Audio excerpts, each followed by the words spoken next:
च न जाने स्तुतिमहो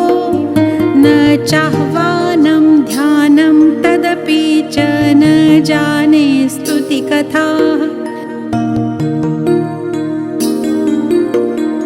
न जाने मुद्रास्ते तदपि च न जाने विलपनं परं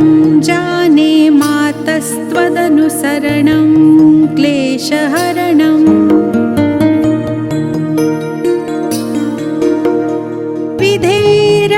विधेरज्ञानेन द्रविणविरहेणालसतया विधेया शक्यत्वात् तव चरणयोर्याच्युतिरभूत्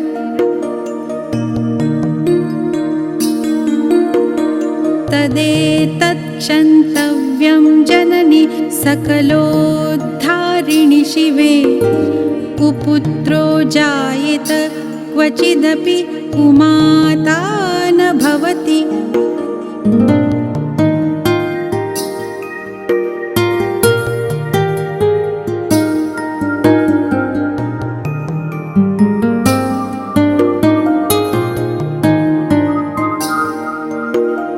पृथिव्यां पुत्रास्ते जननि बहवः सन्ति सरलाः परं तेषां मध्ये विरलतरलोऽहं तव सुतः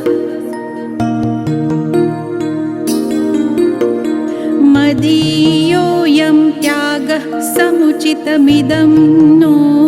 तव शिवे कुपुत्रो जायेत क्वचिदपि कुमाता न भवति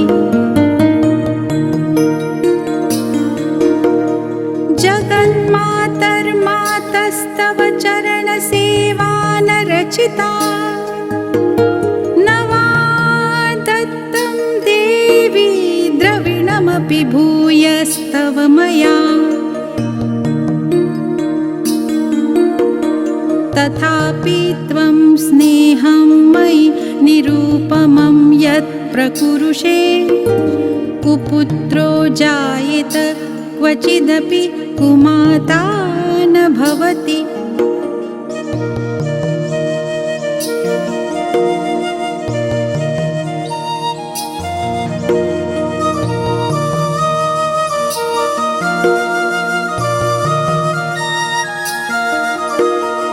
परित्यक्ता देवा विविधसेवा कुलतया मया पञ्चाशीतेरधिकमपनीते तु वयसि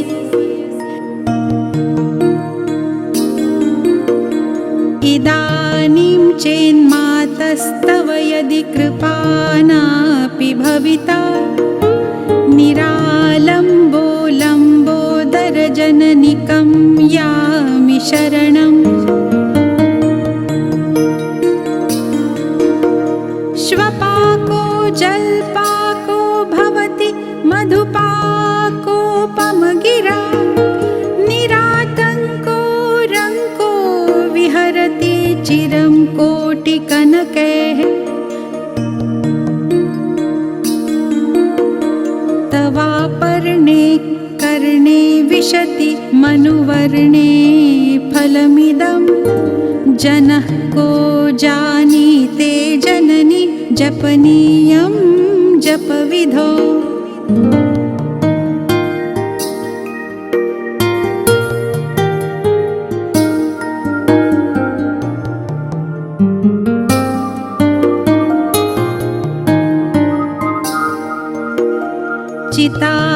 चिताभस्मालेपो गरलमशनं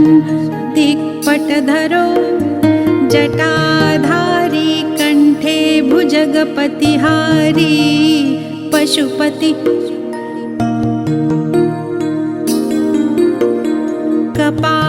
कपालीभूतेशो भजति जगदीशैकपदवीं भवानि त्वत्पाणिग्रहण परिपाटी फलमिदम् न मोक्षस्याकाङ्क्षा भवविभववाञ्छापि च न मे ईर्षा शशिमुखी सुखेच्छापि न पुनः अतस्त्वां संयाचे जननि जननं यातु मम वै मृडानि रुद्राणि शिव शिव भवानीति जपतः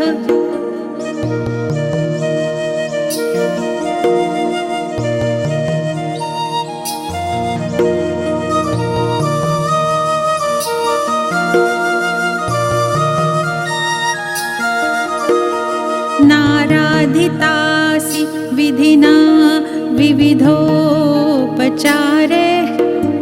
किं रूक्षचिन्तनपरेण कृतं वचोभिः श्यामे त्वमेव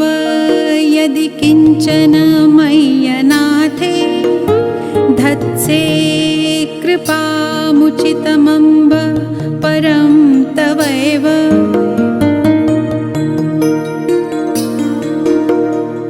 आपत्सु मग्नः स्मरणं त्वदीयं करोमि दुर्गे करुणार्णवेशि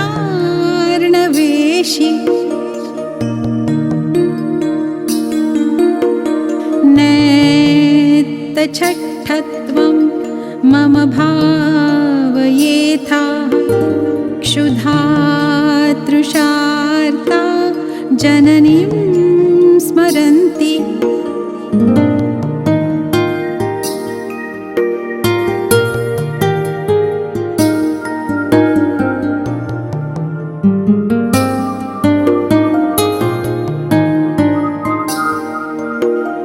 जगदम्ब विचित्रमत्र किं परिपूर्णा करुणास्ति चिन्मयि